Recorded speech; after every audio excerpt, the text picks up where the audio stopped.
Allah subhanahu wa ta'ala, He wakes you up and He gives another opportunity, and you grab, you seize the opportunity to worship Him subhanahu wa ta'ala. We ask Him to make us from those who worship Him until حتى يأتينا اليقين. Insha'Allah ta'ala, carry on from where we have stopped, taking some fawaid and benefits from this noble hadith of Ka'b bin Malik radiyallahu anhu. When he was capturing his incident, or the incident that happened with himself when he stayed behind during the battle of Tabuk with the Prophet Muhammad sallallahu alayhi wa sallam and the companions. And we have taken quite a lot of benefits so far, subhanAllah, and looking at even the benefits that are still yet to come, there's a lot of benefits with this noble hadith. And I think a person should not be preoccupied by getting to the end of the hadith. And similarly, this is something, as the scholars they mention, even when a person reads the Quran, his main objective should not to get to the end of the surah. Rather, his main objective is to receive guidance from the Quran, to ask himself, to feel within his heart, has he increased in his iman? Because this is the question that Allah subhanahu wa ta'ala, He asks. وَإِذَا مَا أُنزِلَتْ سُورَةٌ فَمِنْهُمْ مَنْ يَقُولُ أَيُّكُمْ زَادَتْهُ هَذِهِ إِيمَانًا. When the Quran is revealed, when the revelation comes down, people ask themselves, أَيُّكُمْ زَادَتْهُ هَذِهِ إِيمَانًا. Who amongst you has increased in iman? فَأَمَّا الَّذِينَ آمَنُوا فَزَادَتْهُمْ إِيمَانًا وَهُمْ يَسْتَبْشِرُونَ. As for the believers in Allah subhanahu wa ta'ala, this Quran is a means of increasing them in guidance and iman. وَأَمَّا الَّذِينَ فِي قُلُوبِهِمْ مَرَضٌ. As for the ones who have disease in the heart, فَزَادَتْهُمْ رِجْسًا إِلَى رِجْسِهِمْ. Now this Quran, it only increases them in filth and being distanced far away from Allah subhanahu wa ta'ala. Look at the filth, subhanAllah, the difference. It's the difference between the heavens and the earth. The believer, he takes maw'idah, takes as a reminder for him. As for the other person, it increases them in nothing but except bu'd and Allah subhanahu wa ta'ala.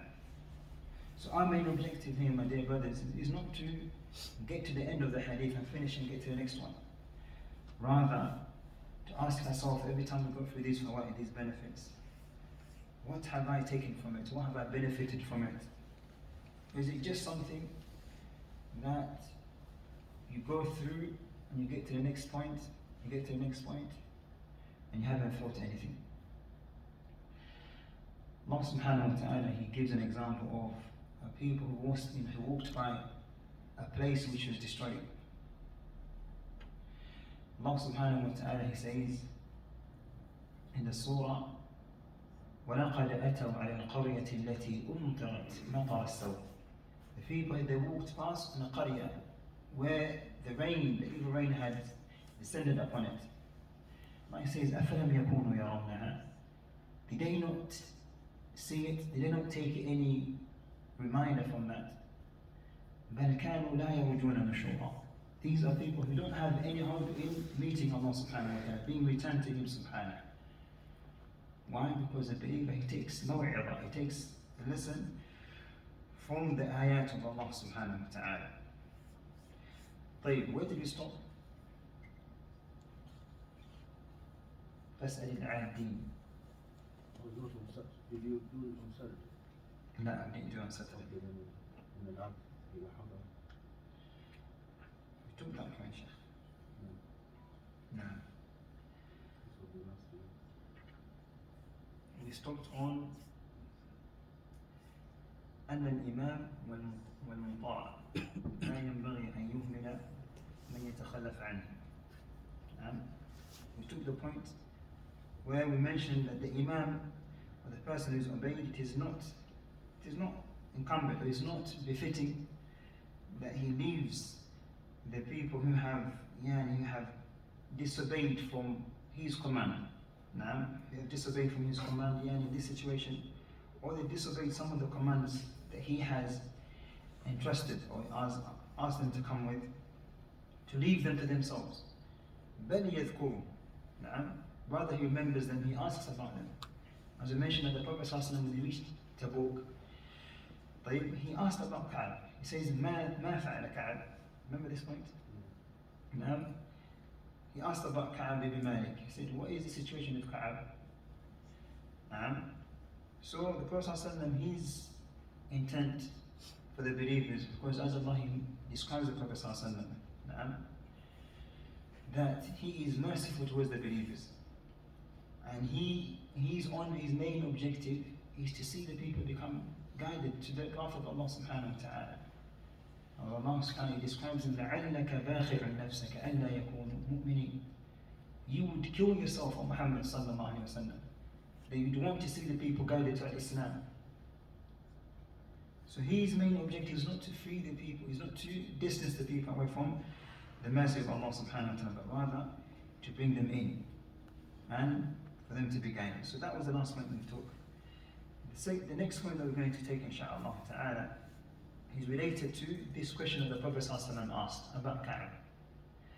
And the Mu'allif says, جواز الطاعة للرجل بما يغلب على اجتهاد الطاعن حماية أو ذب عن الله ورسوله.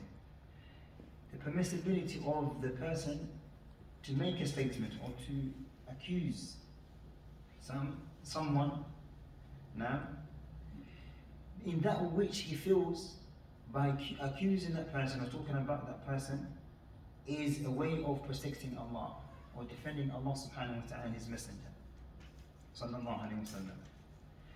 وهذا, this is something that happened when the Rajul from Banu Salama, he spoke when the Prophet said, ما فعل كعب, what happened to Ka'b ibn Malik?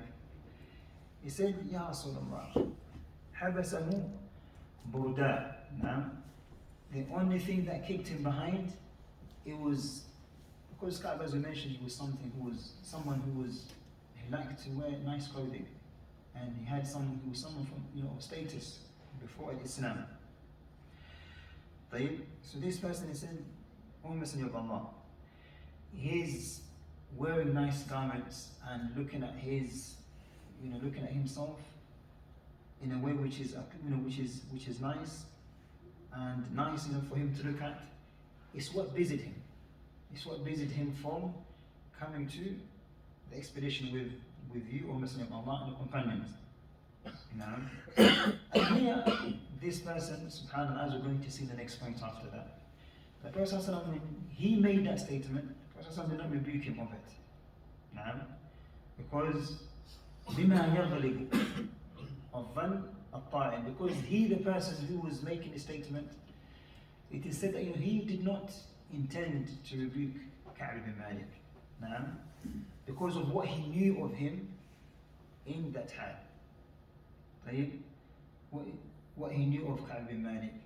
And in other scenarios where a person says a statement, but the main objective of him saying that statement is to defend Allah and His Messenger. And this is permissible.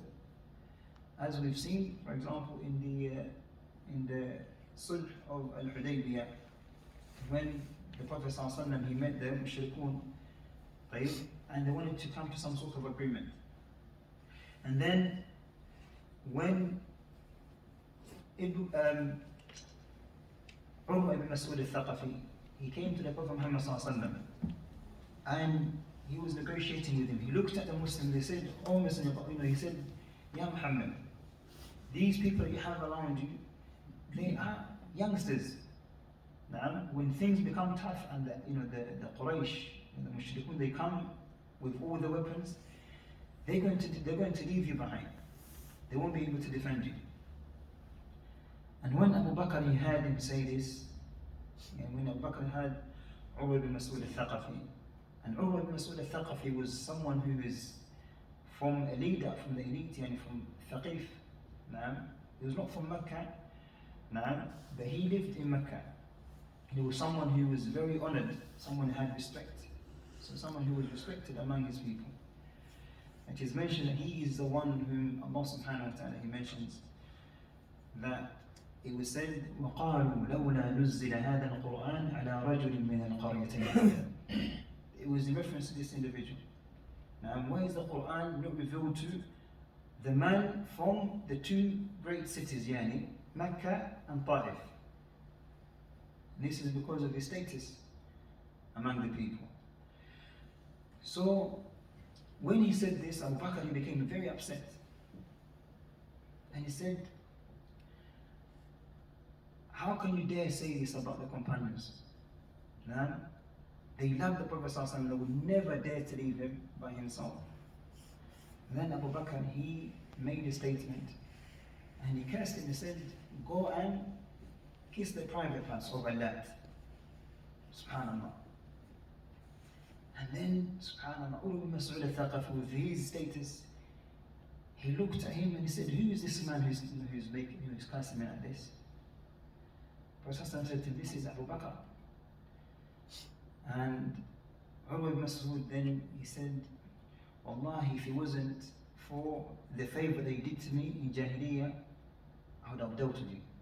Yani, we find Abu Bakr radiallahu anhu. He's talking about a favor because Abu Bakr, before he became Muslim, he was someone who was a trader, someone who used to do business a lot. And he was someone who was known to, and if anyone had to pay a diya, they killed someone and they had to pay the diya and didn't have the means to pay it, Abu Bakr will pay it on their behalf. Right? So Abu Bakr, he did a favor to Urwa ibn Mas'ud al-Thaqafi before Islam, and Urwa did not forget this, subhanallah. Even before Islam, he said, this statement, the way you cursed me is to pay back for that, subhanallah. Meaning now we're even. Right? So, الشاهد هنا إخوان, is that Abu Bakr, he cursed Urwa ibn Mas'ud al-Thaqafi in defense of the Prophet ﷺ and the companions. And the Prophet ﷺ did not rebuke him for that statement. Right? So here, the person, as long as he knows that he's doing that in order to defend Allah and His Messenger, then it's permissible. The next point, inshaAllah ta'ala, is Jawaz al-Rad, which is also connected to the previous point. Al-Ta'i, it is permissible to do what? To rebuke or to come back or to rebuke the person who is cursing or is talking about the other person. إذا غلب على الظن الرد أنه هو غلط. As if the person, if he thinks that person, the statement that they're making about the individual is wrong. Right? If he thinks that him, the statement that he's making with regards to that person is wrong, then it's permissible to defend the honor of the Muslim brother. Not to stand there and you hear the person being accused of something that he did not do or is not guilty of. What happened here? Who can tell us the incident? Mu'adh ibn Jabal. He came at the aid of his brother Ka'b ibn Malik. He said, بِئْسَ مَا قُلْتَ. What an evil statement you have said. Wallahi ya Rasulullah. I said, by Allah, O Messenger of Allah. مَا عَلِمْنَا عَلَيْهِ إِلَّا خَيْرًا. We don't know of Ka'b ibn Malik except goodness. We don't know about this individual except goodness. Meaning he is now removing the statement of that individual from Banu Salama, what he said about Ka'b. Even though scholars, they say that he said that he didn't intend to put down Ka'b. This is why he says, وَلَمْ يُنْكِرُ الرَّسُولُ صَلَّى اللَّهُ عَلَيْهِ وسلم عَلَى وَاحِدٍ مِّنْهُمَا. The Prophet ﷺ, he did not rebuke any of them for their statements, meaning the person from Banu Salama and also Mu'adh ibn Jabal. طيب.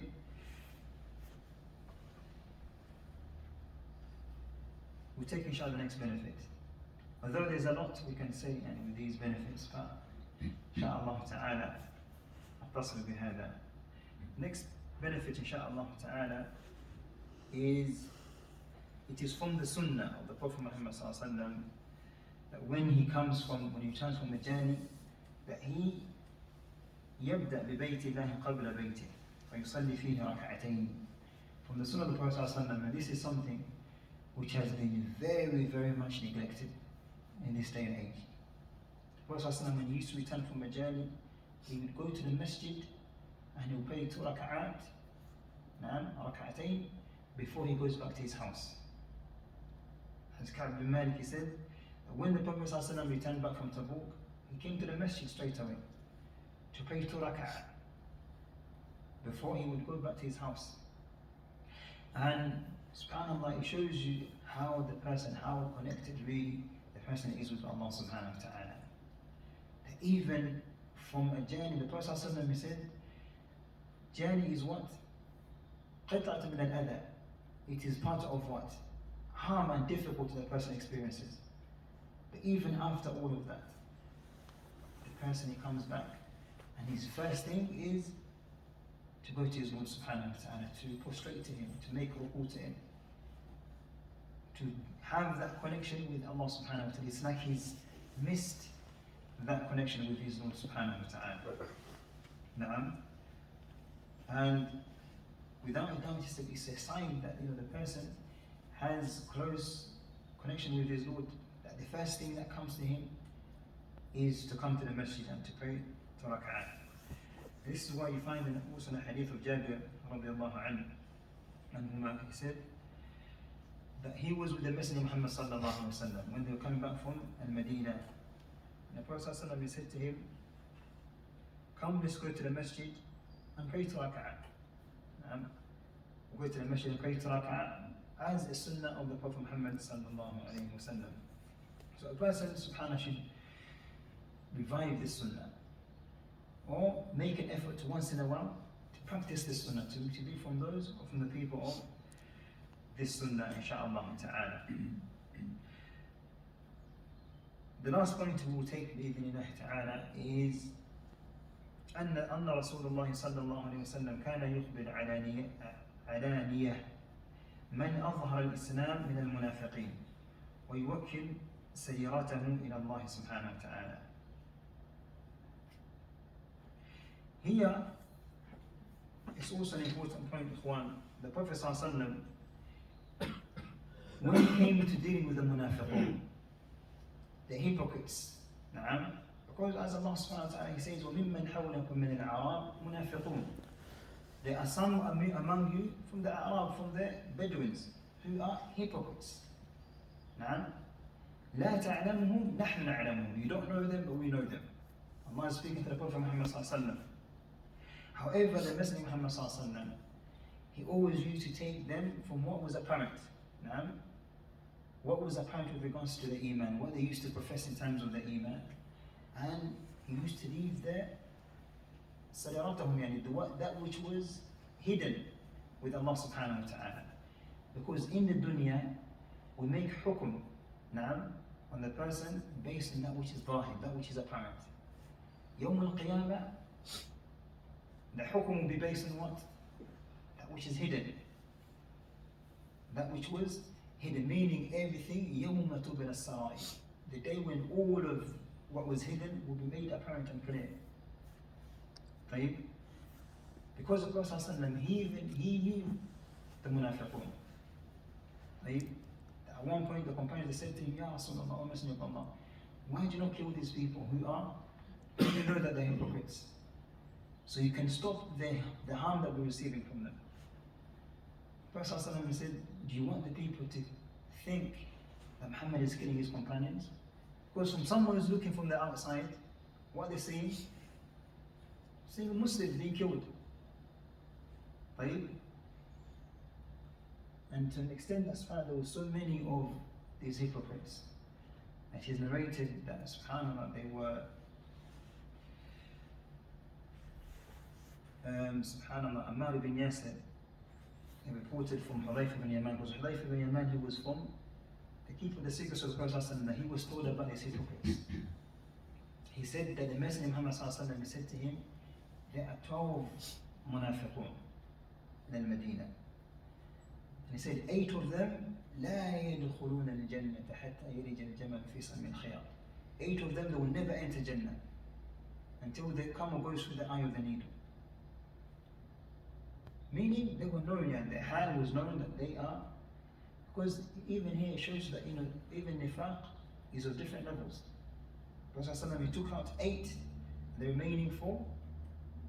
That means their hal is different, although they were considered to be from the munafiqun. And Ibn Abbas radiallahu anhuma, he said that the companions who, the munafiqun, were almost 300 altogether. Almost 300. How many companions made Hajj? The Prophet ﷺ? Who knows the adad? 100,000. Now, it is mentioned that 100 and 120,000. From these 120,000 companions, now, 300 among them were munafiqun. Subhanallah. That's a very huge number. Very huge number, subhanallah. But the Prophet ﷺ, even though he knew of their hal, and he informed Hudayfa ibn Yaman of them, he had to take on what was apparent, what was apparent from the Islam. And even after the death of the Prophet ﷺ, the companions, they used to look at Hudayfa, they used to wait to see what he's going to do. If someone passes away, they would look what Hudayfa does. If he's going to pray on them, they will pray with him. If he steps back, that means there's something about that individual. He was asked Hudayfa ibn Yaman that how many are remaining from these munafiqun? He said, Ma baqa illa wahid. Subhanallah. That no one has left except for that one person. And if he was to drink water, he would not feel the coldness of the water in his stomach. Subhanallah. This is how Allah has the adhab from Allah subhanahu wa ta'ala. So this is inshallah ta'ala a point we'll stop with. That when it comes to making hukum, the person, subhanallah, the thing is, from this point of one, is that person should not be someone who's musta'jil, someone who's hasty when it comes to making hukum. And the person, as we've taken before in our lessons, when you make a statement about a person, even though when you see from what is apparent that he is from a munafiq, or he shows the characteristics, the person should not hasten to make hukum, make a judgment. Because why? That statement that you make is going to return back to is going to fall into one of you two. But either him, if he's worthy of it, it's going to come back to you at the end of the day. Ask Allah subhanahu wa ta'ala to protect us. سبحانك اللهم وبحمدك اشهد ان لا اله الا انت استغفرك واتوب اليك. جزاكم الله خيرا. السلام عليكم ورحمه الله وبركاته.